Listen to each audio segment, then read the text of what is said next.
Welcome to PCN news. Velagapudi సచివాలయంలో ముఖ్యమంత్రి చంద్రబాబు నాయుడు గారి ఛాంబర్లో ఇరిగేషన్ పై జరిగిన రివ్యూ సమావేశంలో రాష్ట్ర జలవనరుల శాఖ మంత్రి నిమ్మల రామానాయుడు సంబంధిత అధికారులు పాల్గొన్నారు.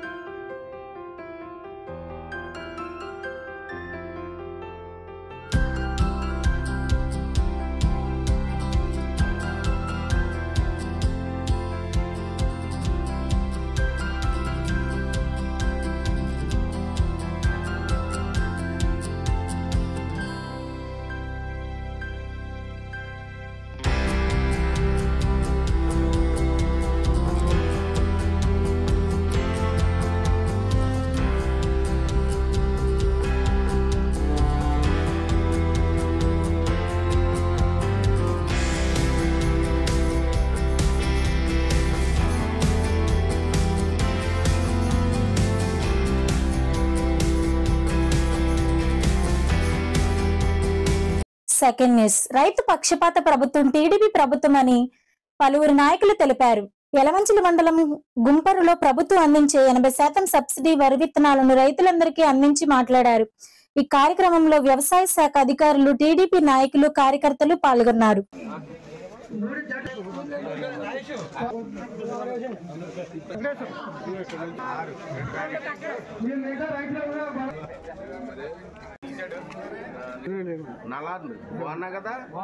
చంద్రబాబు నాయుడు గారు అవగాహన ఉన్న వ్యక్తి, ఒక విజన్ ఉన్న వ్యక్తి, రైతులంటే ఏంటి అని తెలుసుకునే వ్యక్తి. అలాగే మన లోకల్గా చూస్తే రామానాయుడు గారు వాళ్ళ తండ్రి గారు వ్యవసాయంలో పుట్టి మరి వ్యవసాయదారుడు తనయుడిగా మరి అతను మర్చిపోకోకుండా అతని రాజకీయ జీవితంలో కూడా మరి అటువంటి పనులు చేస్తూ ప్రజల్లో మమేకమై ప్రజల మన్ననలు పొందుతూ మరి ఈ రోజుని మన నీటిపారుదల శాఖ మంత్రిగా వచ్చినందుకు మన ఏరియా అంతా కూడా మరి రాబోయే మన దాల్వా పంటకి ఎక్కడా కూడా మురుగు కాలువలో మురుగుతోటి డీసిల్టు పూడుకుపోయేముండో అన్ని ప్రక్షాళన చేయడానికి ఆయన ప్రణాళిక రూపొందించారు. ప్రస్తుతానికైతే గురబడక్క అయ్యి కూడా డోన్లతో కూడా మందు కొట్టించడం జరిగింది. రైతులందరూ గమనించాలి. దయించి మెరకున్న వాళ్ళు వేసుకోండి, లేని వాళ్ళు అట్లా సద్వినియోగం చేసుకుంటే మరి దాదాపు ఉపయోగపడుతుంది. సోదరులందరూ కూడా గమనించి మరి మన ప్రభుత్వానికి, మన మినిస్టర్ గారికి, అలాగే అగ్రికల్చర్ మేడం గారికి అందరికీ సహకరించి వారి సూచనలు, ఆలోచనలు మీరు తీసుకున్నట్టయితే నిజంగా కూడా మనం అధిక దిగుబడులు పొందుతాం. ఎకరానికి దగ్గర 20,000 రూపాయలు పెట్టుబడి పెట్టారు మీరు, గంగపాలు అయిపోయింది. ఇవాళ మళ్ళీ ఆకుమడేసి మళ్ళీ చేయాలంటే 20,000 రూపాయలు మీకు కావాలి. అందుకే ప్రభుత్వం కూడా ఒక ఆలోచన చేసింది. ఏం చేద్దంటే ఎంతో కొంత మనం చేయొత్తున్న రైతుకి ఇస్తే మళ్ళీ రైతు నిలబడటానికి ఆస్కారం ఉంటుందనే ఉద్దేశంతో ఏదైతే 80% యొక్క సబ్సిడీతో మనకి విత్తనాలు పంపించడం జరిగింది. పాలకొల్లు పట్టణం సర్కిల్ ఇన్స్పెక్టర్ గా శ్రీ కోలా రజనీ కుమార్ గారి బాధ్యతలు చేపట్టారు. ఈ సందర్భంగా ఆయన మాట్లాడుతూ పట్టణంలోని ట్రాఫిక్ సమస్యను పరిష్కరిస్తామన్నారు. ముఖ్యంగా పట్టణంలో గంజాయి అమ్మకాలు జరుగుతున్నట్లు సమాచారం ఉందన్నారు. దీనిని అరికట్టడానికి ప్రత్యేక పోలీస్ టీం ను ఏర్పాటు చేస్తున్నామన్నారు.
ओम गृहे मनयो मनयो गृहे गृहे मनयो वसन्ति मनयो गृहे गृहे मनयो वसन्ति मनयो वसन्ति वसन्ति मनयो मनयो वसन्ति देवानां देवानां वसन्ति मनयो मनयो वसन्ति देवानां देवानां नमः कवयो देवानां देवानां द्वय पार्थिव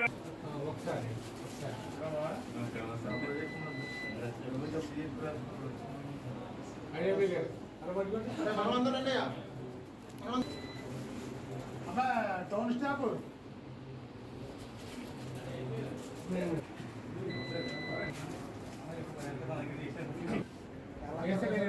ఫోటో తీస్తాం అటు ఫామ్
నేను రజనీ కుమార్ ఇక్కడ పాలకుల్లో టౌన్ ఇన్స్పెక్టర్గా క్యాష్ తీసుకున్నాను ఈరోజు. గతంలో కూడా ఇక్కడ నేను పనిచేయడం జరిగింది. ప్రస్తుతం ఈ ఉన్న రోజుల్లో మా పాలకుల్లో సంస్థాపమైనది ప్రజెంట్ ట్రాఫిక్, దాన్ని సిబ్బంది పెంచి సక్రమంగా రెగ్యులేట్ చేస్తామని చెప్పి తెలియజేస్తున్నాం. అలాగే ఇక్కడ గంజాయి మత్తుబాధ లాంటివి ఉన్నట్టు కూడా కొంత సమాచారం ఉంది. అటువంటి కనుక ఉంటే దీని మీద కఠిన చర్యలు తీసుకుని వాటిని నిర్మూలిస్తాం. ఇంకా అలాగే మహిళల భద్రత కోసం కూడా మరి ప్రభుత్వం ప్రత్యేక చర్యలు తీసుకుంటుంది. దానిలో భాగంగా మహిళల భద్రత అలాగే టీచింగ్ మీద గట్టి చర్యలు తీసుకుని దాన్ని నియంత్రిస్తామని చెప్పి తెలియజేస్తాం. పశ్చిమ గోదావరి జిల్లా నర్సాపురంలో వరద ముంపుకు గురైన గ్రామాలలో శ్రీ ఎమ్మెల్యే బొమ్మిడి నాయకర్ గారు నిత్యావసర వస్తువులను అందించారు. పట్టణంలోని పొన్నపల్లి, లాకుపేట మండలంలోని కొత్త నవరసాపురం, పాత నవరసాపురం గ్రామాలలో సుమారు 200 కుటుంబాలకు 25 కేజీల బియ్యం, నూనె, ఇతర నిత్యావసర వస్తువుల్ని ప్రభుత్వం తరపున ఆయన అందించారు. ఇటీవల గోదావరి వరదలకు ఈ ప్రాంతాలు ముంపు బారిన పడ్డాయి. ప్రస్తుతం వరద తగ్గడంతో ఇంటింటికి వెళ్లి నిత్యావసర కిట్లను అందించారు.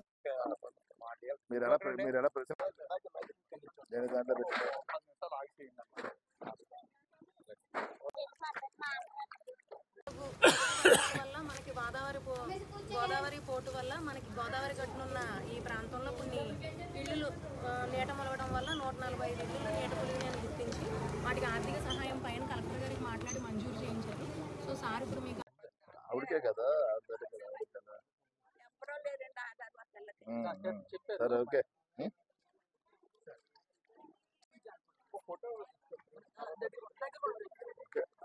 నాగబాబు రైట్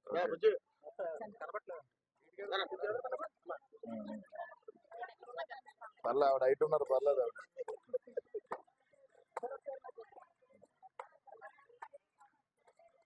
రైట్ అమ్మా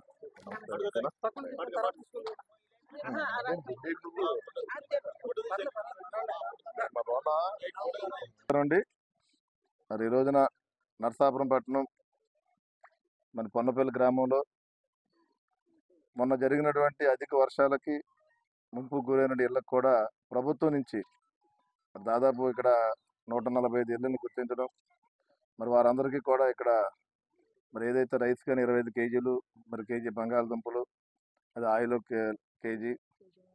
కేజీ నూనె, 5 రకాల నిత్యావసర వస్తువులు మరి ప్రభుత్వం నుంచి ఇవ్వడం జరుగుతుంది. మరి గతంలో కూడా చూసాం, మరి నరసాపురం మండలంలో కూడా మరి నవరసపురం, కొత్త నవరసపురం, పాత నవరసపురం, చిట్టపురం గ్రామాల్లో కూడా మరి ప్రభుత్వం నుంచి అక్కడ ముంపుకు గురైనటువంటి గ్రామాలకు కూడా మరి ఆ రోజున అక్కడ ప్రజలందరూ ఇళ్ళకు కూడా మరి నిత్యావసర వస్తువులు ఇవ్వడం కూడా చూశారు. మరి అదేవిధంగా ఈ రోజున కూడా ఇక్కడ మరి పొన్నపల్లి గ్రామం, అదేవిధంగా లాకుపేట 2 చోట్ల కూడా మరి ఈ రోజున ఎంఆర్ఓ గారి ఆధ్వర్యంలో ఇక్కడ రెవెన్యూ సిబ్బంది మరి ఇక్కడ అందరికీ చైర్పర్సన్ గారు కూడా వచ్చారు. ఇక్కడికి కౌన్సిలర్ గారు, స్థానిక కౌన్సిలర్లు మరి అందరి ఆధ్వర్యంలో కూడా ఇక్కడ ఇవ్వడం జరుగుతుంది. అంటే ప్రజలకి సమస్య వచ్చినప్పుడు ప్రజల పక్షాన మరి నిరంతరం మరి ప్రభుత్వం అందుబాటులో ఉంటుందని చెప్పి ఈ సందర్భంగా తెలియజేస్తున్నాం. మేము మరి గౌరవ ముఖ్యమంత్రి వర్యులు, అదేవిధంగా గౌరవ డిప్యూటీ ముఖ్యమంత్రి ఇద్దరు కూడా నిత్యం ప్రజల కోసం వారు ప్రజలకి ఏదైనా సమస్యలు ఉన్నప్పుడు వారి తరపున, ప్రభుత్వం తరపున పూర్తిగా అండగా ఉండాలన్న ఆలోచనతోటి మరి ఈ కార్యక్రమాన్ని కూడా మరి సహకరించడం కూడా మనకి మంచి శుభపరిణామంగా తెలియజేసుకుంటూ, అదేవిధంగా ప్రజలకు కూడా మేము ఒకటే తెలియజేస్తున్నాం. మేము ఏదైనా ఇలాంటి వర్షాలు వచ్చినప్పుడు మీరు కూడా జాగ్రత్తలు తీసుకోవాల్సిన అవసరం ఉంది. మనకేంటంటే ఇక్కడ డ్రైనేజీ విధానం బాగోలేదు. దయచేసి మీరందరూ కూడా మీ గ్రామాల్లో మీరు డ్రింకింగ్ వాటర్ కూడా కొద్దిగా వెచ్చని వాటర్ తాగితే కనుక మీ ఆరోగ్యాన్ని, అదేవిధంగా పరిసర ప్రాంతాలను కూడా శుభ్రపరిచేందుకు మీరు అందరూ ఉండాలని చెప్పి మనస్ఫూర్తిగా తెలియజేసుకుంటూ, అదేవిధంగా పొన్నపల్లి గ్రామం కూడా ప్రత్యేకంగా ఏంటంటే మరి గతం నుంచి కూడా ఇక్కడ నా సొంత గ్రామం ఇక్కడ ఇది. వీళ్ళందరూ కూడా ఏదైనా వర్షాలు ఎక్కువ వచ్చినప్పుడు, అదేవిధంగా వరదలు వచ్చినప్పుడు కూడా పూర్తిగా ఇక్కడ ఈ ప్రాంత ప్రజలందరూ కూడా నష్టపోయే పరిస్థితి ఉంది. మరి మీరందరూ కూడా అప్రమత్తంగా ఉండి మరి ఆగస్టు వరకు కూడా కొద్ది వరదలు కూడా వచ్చే పరిస్థితి ఉంది. కాబట్టి మీరందరూ కూడా జాగ్రత్త తీసుకోవాల్సిన అవసరం ఉంది. అదేవిధంగా రెవెన్యూ వ్యవస్థ కానీ, పోలీసు వారు కానీ, మరి మున్సిపాలిటీ వారు కానీ గత నెల రోజుల నుంచి కూడా ఈ వర్షాలు ఎక్కువ ఉన్నప్పుడు పూర్తిగా ప్రజలందరికీ అందుబాటులో ఉండి వారందరూ కూడా ప్రజలకి ఏ రకమైన ఇబ్బంది లేకుండా కూడా చర్యలు తీసుకోవడం కూడా మరి మంచి శుభపరిణామంగా తెలియజేసుకుంటూ మనందరికీ కూడా నియోజక ప్రజలందరూ కూడా ధన్యవాదాలు తెలియజేసుకుంటున్నాం. ఓకేనా? రైతులందరినీ ఆదుకోవాలనే ఉద్దేశంతో ప్రభుత్వం అందించే 80% సబ్సిడీపై వరి విత్తాలను అందించాలని టీడీపీ నాయకులు తెలిపారు. పాలకొల్లు రూరల్ మండలంలో రైతులకు సబ్సిడీ విత్తనాలను అందించి మాట్లాడారు. ఈ కార్యక్రమంలో వ్యవసాయ శాఖ అధికారులు, టీడీపీ నాయకులు పాల్గొన్నారు. రైతు సోదరులు కూడా గమనించి మనము సర్వ పంట, అదే దావ పంట కూడా ఇబ్బంది లేకోకుండా మనము ఈ పంటలు త్వరితగతిగా ముగించుకుని మన దావా పంటకు వెళ్ళడానికి వీలుగా ఈ విత్తనాన్ని గవర్నమెంట్ వారు సిఫారసు చేస్తే ప్రతి రైతుకు కూడా ఎకరం ఉన్న వారికి 20 కేజీలు ఇచ్చే పరిస్థితి ఈ రోజు కనపడతా ఉంది. ఆ విధంగా ఆకుమాడు వేసుకుని ఎప్పుడైతే తీసుకున్నామో తర్వాత మండి కట్టి ఆకుమాడు వేసుకుని త్వరితగతిన ముడుచుకుంటే మనకు 120 రోజుల్లోనే పంట వస్తుంది. కాబట్టి ప్రతి ఒక్క రైతు సోదరుడు కూడా ఇది గమనించాలని, అదేవిధంగా 80% ఏదైతే 100 రూపాయలు ఉందో 80 రూపాయలు ప్రభుత్వమే చెల్లించి 20% మాత్రమే రైతు వాటాగా తీసుకునే పరిస్థితి ఈ రోజు కనపడుతుంది. కాబట్టి ప్రతి ఒక్క రైతు సోదరు ఈ విషయాన్ని గమనించి ప్రతి ఒక్కరు కూడా దీన్ని సద్వినియోగం చేసుకోవాలని కోరుకుంటూ, ఏ గ్రామానికి ఏ ఇబ్బంది అయితే ఉందో, రైతన్నకి ఏ ఇబ్బంది అయితే ఉందో, రైతన్నకి ఆత్మడిపోయిందో, లేదా రైతన్న పశువులకి దానా లేకుండా పోతుందో, కొన్ని గ్రామాల్లో ఎలమంచడం పోతే ఇంటి వరకు కూడా వాటర్ వచ్చిందో, అలాంటి సమస్యలన్నీ కూడా చూసుకుంటూ ఇవాళ రైతన్నకి మరి 80% సబ్సిడీ విత్తనాలు ఇచ్చే విషయంలో కానీ, అదే రకంగా ఎలమంచిలి మండలం పోతే కనుక రైతన్న యొక్క గేదెలు మరి మోగజీవులకి దానా ఇచ్చే విషయం కానీ,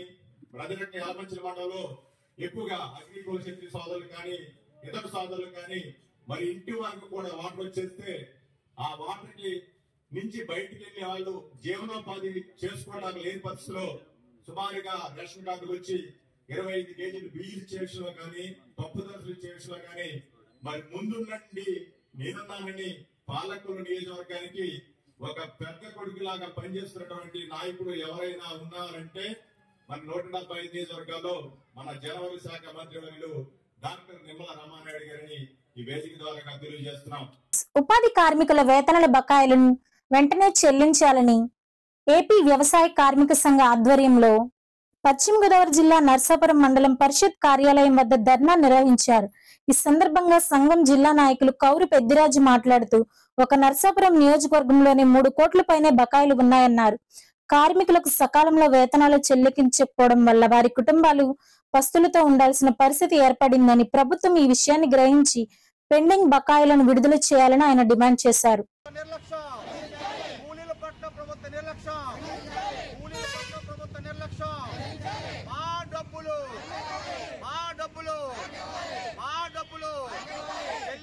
ఉపాధి హామీ పథకం బకాయి వేతనాలు బకాయి వేతనాలు 3 నెలలు గడిచిన డబ్బులు ఇవ్వకపోవడం చెల్లించాలి. ఉపాధి హామీ బకాయి వేతనాలు, ఉపాధి హామీ బకాయి వేతనాలు, ఉపాధి హామీ బకాయి వేతనాలు. 3 నెలలుగా ఉపాధి డబ్బులు ఇవ్వకపోవడం, 3 నెలలుగా ఉపాధి డబ్బులు ఇవ్వకపోవడం, 3 నెలలుగా ఉపాధి డబ్బులు ఇవ్వకపోవడం. చెల్లించాలి ఉపాధి హామీ బకాయి డబ్బులు, ఉపాధి హామీ బకాయి డబ్బులు. వస్తారులే.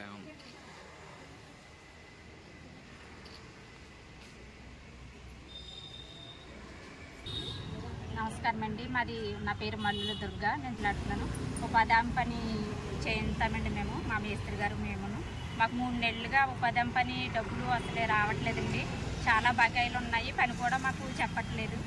రోజులు పెంచాము, డబ్బులు పెంచామని అంటున్నారు తప్ప మాకు డబ్బులు కూడా సరిగ్గా రావట్లేదండి. చాలా ఇబ్బంది పడుతున్నాం సార్, పనులు లేక ఇబ్బందిగా ఉంటుంది మొత్తం. చిట్టవారం కూడా చాలా ఇబ్బంది పడుతున్నామండి. పనులు రోజులు పెంచలేదండి, పని వేతనాలు పెంచలేదు, డబ్బులు అంటున్నారు, డబ్బులు సరిగ్గా రావట్లేదండి. అవన్నీ కొంచెం దయచేసి గవర్నమెంట్ డబ్బుల ద్వారా మాకు ఇప్పించి చేయించాలని కోరుచున్నామండి. మాకు 2 నెలల నుంచి రావట్లేదండి. నా పేరు కౌరు పెద్దిరాజు, ఆంధ్రప్రదేశ్ వ్యవసాయ కార్మిక సంఘం జిల్లా ఉపాధ్యక్షుడిని. ప్రభుత్వం ప్రవేశపెట్టిన ఉపాధి హామీ పథకంలో మరి ఈ రాష్ట్రంలో అలాగే మండలంలో లక్షలాది మంది పనిచేస్తూ ఉన్నారు. నర్సాపురం మండలంలో మరి పనిచేసిన కూలీలకి మరి 3 నెలల నుంచి ఉపాధి మరి డబ్బులు పడిన సందర్భాలు లేవు. ఎందుకంటే ఉపాధి హామీ పథకం గ్రామీణ పేదలకి ఆదుకోవడం కోసం, వాళ్ళకి జీవనాన్ని మెరుగుపరచడం కోసం ఈ పథకాన్ని ప్రవేశపెట్టారు. అయితే మీరు డబ్బులు 3 నెలలు కూడా ఇవ్వకపోవటం అనేది చాలా దారుణ విషయం. అయితే చట్టంలో 15 రోజులకి మేము డబ్బులు ఇస్తాం, 15 రోజులకి డబ్బులు ఇవ్వకపోతే మీరు అధికారుల మీద కేసు కూడా వేయచ్చు అని చెప్పేసి చట్టంలో పేర్కొన్నారు. అయితే కూలీలకి కేసులు వేసే ఒక ఆర్థిక స్తోమత కానీ లేకపోతే అటువంటి పరిస్థితి కానీ కూలీలకు ఉండదు. అంచేత ప్రభుత్వం అర్థం చేసుకుని వాళ్ళకి డబ్బులు ఇవ్వాలని చెప్పేసి మేము డిమాండ్ చేస్తున్నాం. అయితే ఈరోజు నర్సాపురం మండలంలో 2,75,00,000 రూపాయలు వస్తాయి. అంటే సుమారు 1,05,000 పని దినాలకి డబ్బులు వస్తాయి. అంచేత మరి ఇటువంటి పరిస్థితి ఈరోజు ఉంది. అయితే ప్రభుత్వాలు ఈరోజు తీరు చూస్తూ ఉంటే ఉచితాల మీద ఎక్కువ శ్రద్ధ పెడుతున్నారు. అంటే మా ఉద్దేశం ఉచితాలు ఇవ్వద్దని కాదు, ఖచ్చితంగా అది మీరు అమలు జరపండి, మేము దాన్ని ఏమి కాదంట్లా. గతంలో జగన్మోహన్ రెడ్డి గారు నవరత్నాలు పెట్టారు, ఇప్పుడున్న ప్రభుత్వం ఏమో సూపర్ 6 అని చెప్పేసి చెప్పింది. అంచేత ఉచిత పథకాలకి మేము వ్యతిరేకం కాదు. అయితే ఈ ప్రభుత్వం చేసిన పనికి ఏదైతే కూలీలు కష్టపడి పనిచేశారో, కాలువల పని, రోడ్ల పని, డ్రైనేజీల పని, ఇలాంటి పనులు చేశారో ఆ పనులకి చేసిన పని డబ్బులు ఇమ్మంటారు. దీనికి ఎందుకు పట్టదో? దీని మీద క్యాబినెట్ కూర్చుని ఎందుకు దీన్ని చర్చించరు? కేంద్ర ప్రభుత్వం నుంచి రావాల్సిన నిధులు ఎందుకు రాబట్టరు? అలాగే ధాన్యం డబ్బులు, రైతులు ఎంతో కష్టపడి పంటలు పండిస్తే ఆ ధాన్యం డబ్బులు కూడా ఇంతవరకు ఇచ్చిన పాపాలు పోలేదు. మరి రైతులు ఆ రకం బాకీలు ఎలా తీరుస్తారు? అని మళ్ళీ కొత్త అప్పులు చేయవలసిన పరిస్థితి. అంటే మీరు ఇచ్చిన డబ్బులు లేకపోతే వ్యవసాయం చేయడం వరకు వచ్చే ఈ డబ్బులు కనీసం వడ్డీలు కూడా సరిపోదు. ఇటువంటి స్థితిలో రైతులు ఉన్నారు, ఉపాధి కూలీలు ఉన్నారు. అంచేది ఇప్పటికైనా ప్రభుత్వం ఈ కష్టజీవుల యొక్క శ్రమ కోసం, ఈ కష్టజీవుల యొక్క జీవన విధానం కోసం మీరు చర్చించండి. వాళ్ళకి రావాల్సిన బకాయి వేతనాలు చెల్లించండి, వాళ్ళకి ఇవ్వాల్సిన బకాయి వేతనాలు చెల్లించండి. అంచేత మేము ప్రభుత్వానికి ఒక హెచ్చరిక చేస్తున్నాం. మీరు 1 వారం 10 రోజుల్లో ఈ బకాయి వేతనాలు చెల్లించండి. లేకపోతే ప్రతి మండలంలోనూ ఈ జిల్లాలో ప్రతి మండలంలో ఉపాధి కూలీలని మేము గ్యాదర్ చేస్తాం. దీని మీద మేము పెద్ద ఎత్తున నిరసన కార్యక్రమం చేస్తాం. ప్రభుత్వ కార్యాలయాలకి ముట్టడి కార్యక్రమం చేస్తాం.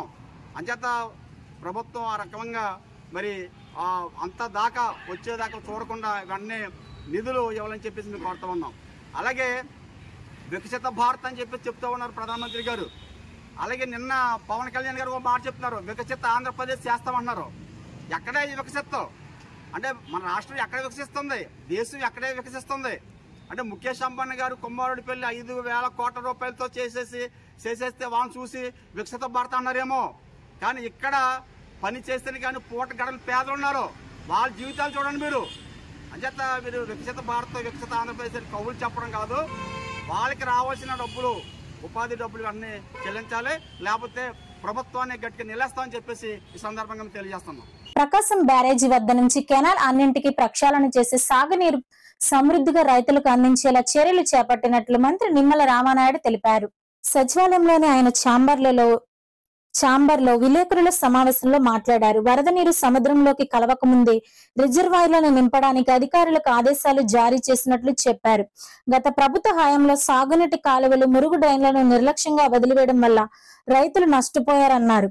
ఖరీఫ్ సీజన్ లో ఆఖరి ఎకరం వరకు నీరు అందించడానికి చర్యలు చేపట్టామన్నారు.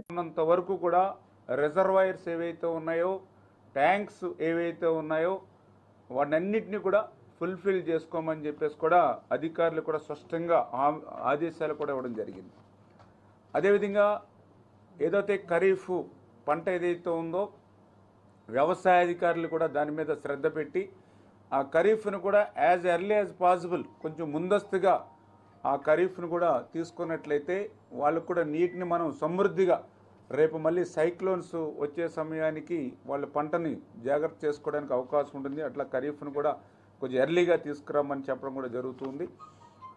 అయితే ఏదైతే మనం సమృద్ధిగా నీళ్లు ఇస్తామన్నా కూడా గత 5 సంవత్సరాల్లో ఎక్కడ కూడా ఏ కెనాల్లో కానీ ఏ డ్రైన్లో కానీ ఒక్క తట్ట మట్టి కూడా ఎత్తనటువంటి స్థితిలో, కొన్ని కాలువలు అయితే క్రాప్ హాలిడేలతోటి మొత్తం వృక్షాలతోటి మరి అవి నిండి ఉండడంతో నీటికి అవాంతరాలు ఏర్పడుతున్నాయి. వాటన్నిటిని కూడా యుద్ధ ప్రాతిపదిక మీదనే ఎమర్జెన్సీ వర్క్స్ కింద టేకప్ చేసి వాటిని ఇమీడియట్లీ క్లియర్ చేసి ఆఖరి ఎకరం వరకు కూడా నీరు అందివ్వాలి. దీనికి కలెక్టర్స్ కూడా కొంత రెస్పాన్సిబిలిటీ తీసుకొని ఆ యొక్క డిస్టిక్కి సంబంధించినటువంటి ఇరిగేషన్, రెవెన్యూ, అదేవిధంగా ఆర్డబ్ల్యూఎస్, మరి పోలీస్ వీటన్నిటినీ కూడా ఒక టీమ్గా పెట్టుకుని ఆఖరి ఎకరం వరకు కూడా నీరు వెళ్ళేటువంటి విధంగా టీం వర్క్ చేయాలని చెప్పేసి కూడా మరి కలెక్టర్స్ని కూడా రిక్వెస్ట్ చేసి వాళ్ళని కూడా భాగస్వాములు అవ్వమని చెప్పేసి కూడా కోరడం జరిగిందని చెప్పి మీ ద్వారా తెలియజేసుకుంటూ,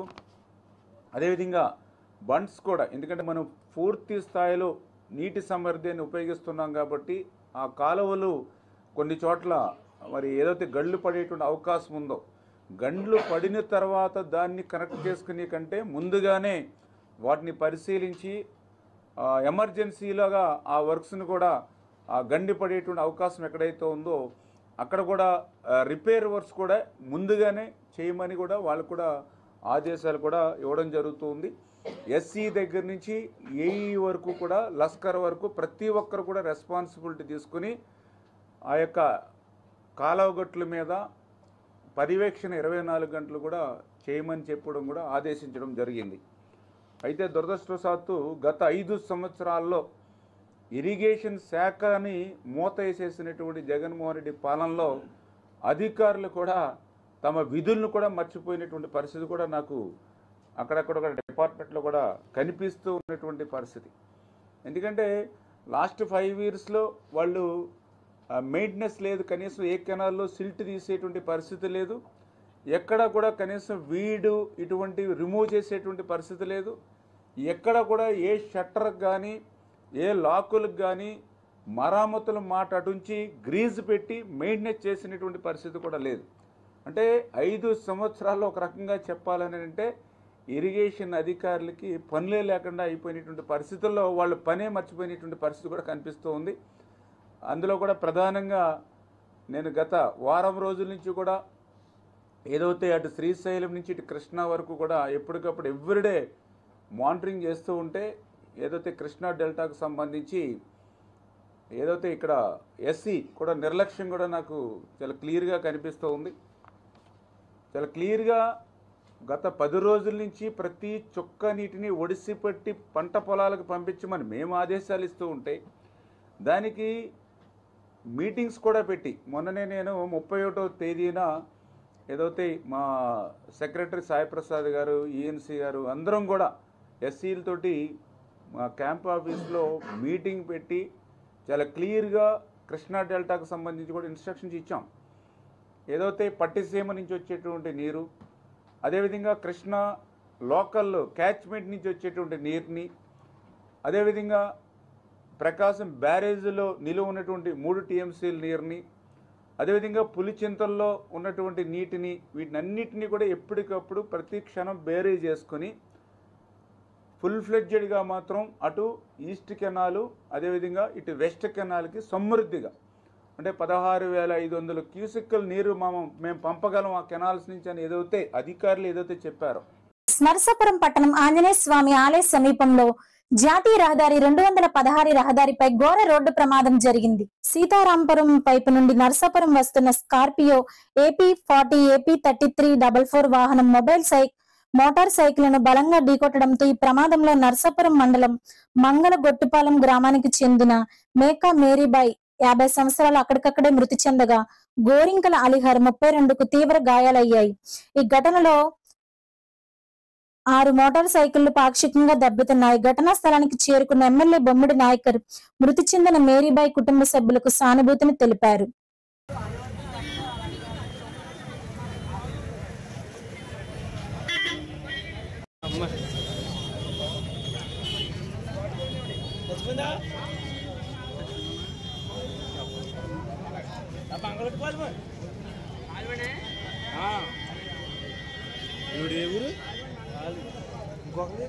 అలా ఆయన అక్కడ నష్టపడిన ప్లస్ వాడదా కూడా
అలా ఆయన అక్కడ నష్టపడిన ప్లస్ వాడదా కూడా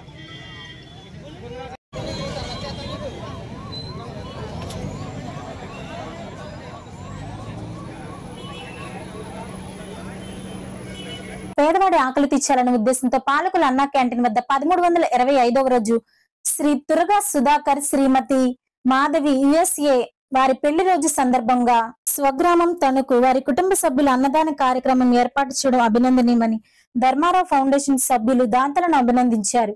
ప్రభుత్వ ఆసుపత్రి వద్ద మొబైల్ అన్నా క్యాంటీన్ ద్వారా భోజనాన్ని ఏర్పాటు చేశారు. ఈ కార్యక్రమంలో కొరగింజల రవి, కేశవ కార్యకర్తలు, నాయకులు పాల్గొన్నారు. అన్నాకారాన్ని ప్రారంభించి 1325వ రోజు మన జలవనరుల శాఖ మంత్రి గారు అయినటువంటి నిమ్మల రామారెడ్డి గారి ఆధ్వర్యంలో దిగ్విజయంగా జరుగుతుంది. ఇది చాలా అద్భుతంగా జరుగుతుంది. పేదల ఆకలిని గుర్తించి ఆయన అద్భుతంగా చేస్తున్నారు. దీన్ని సక్సెస్ఫుల్గా రన్ అవుతుంది. ఇప్పటి వరకు ఈరోజు మన దాతలైనటువంటి మన తురంగా సుధాకర్ గారు, శ్రీమతి మాధవి గారు, మన యుఎస్ఏలో ఉంటారు.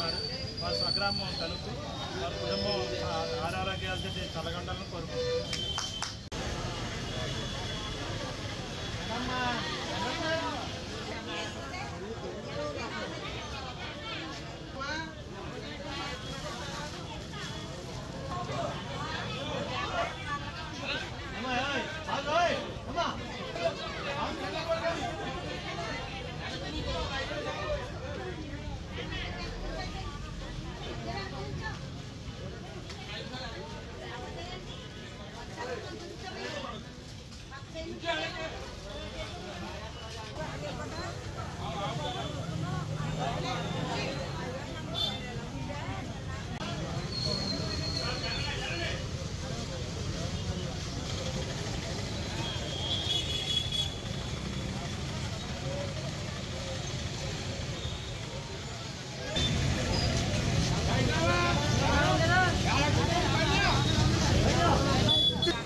అడగాలంటే మినిస్టర్ గారు తీసుకెళ్ళాను నేను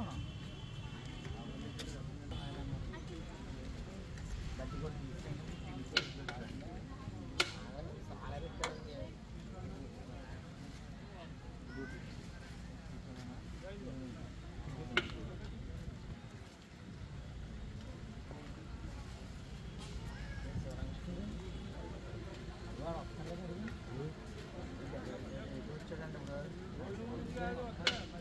Mai.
ఈ వార్తలు ఇంతటితో సమాప్తం. నమస్కారం.